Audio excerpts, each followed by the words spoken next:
Okay, so last class we talked about that small cations are very polarizing, and then so they can direct electron clouds towards them and pull them towards themselves.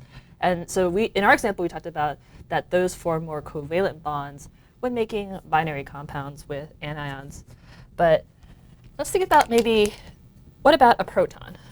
We were doing lithium last time as an example, but here's proton H+.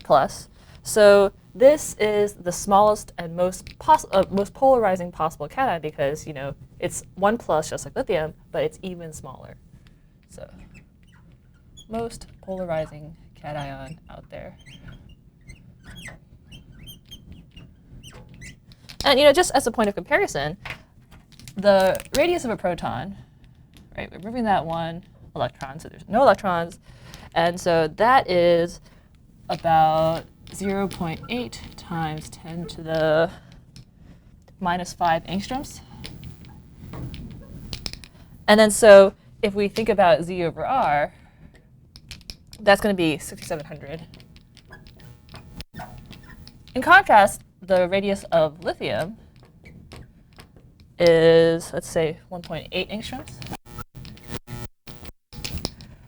And then, so if you think about it, how many more? We're talking maybe 5 orders of magnitude. So Z over R here, we're still talking about the same charge, Z equals 1, because they're both monocationic.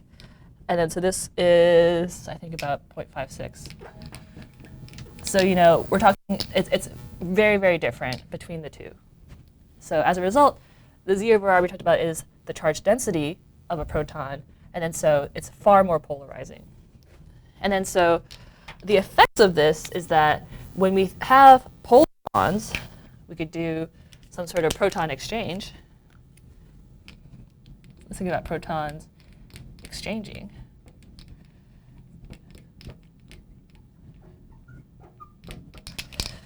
So here, suppose we have, OK, so the classic experiment that you might have seen in organic chemistry is if we want to know what the proton's exchanging, we could use deuterium instead. So if we use heavy water, D2O, so here's D2O.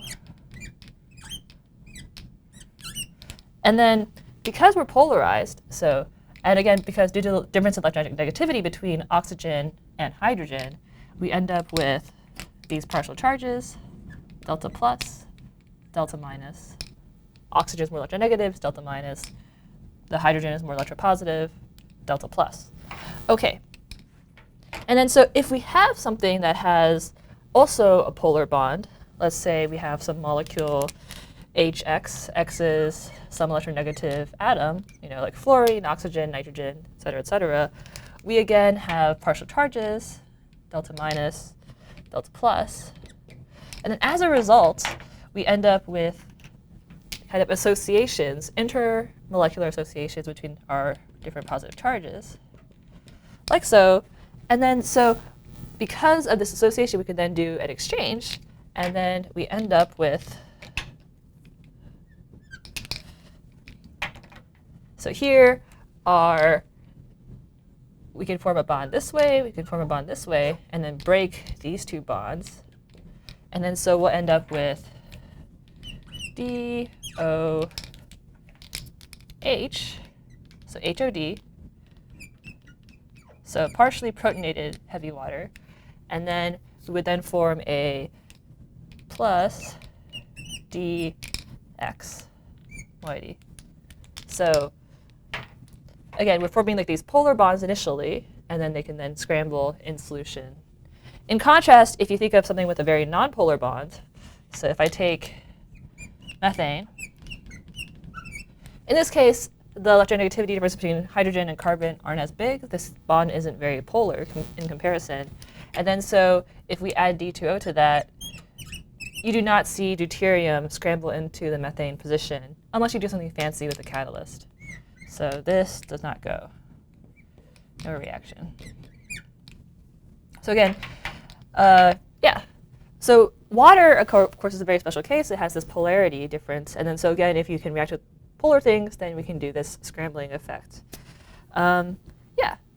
So with that, my next video will be about hydrogen bonding. So effects of this polarization in other intermolecular interactions.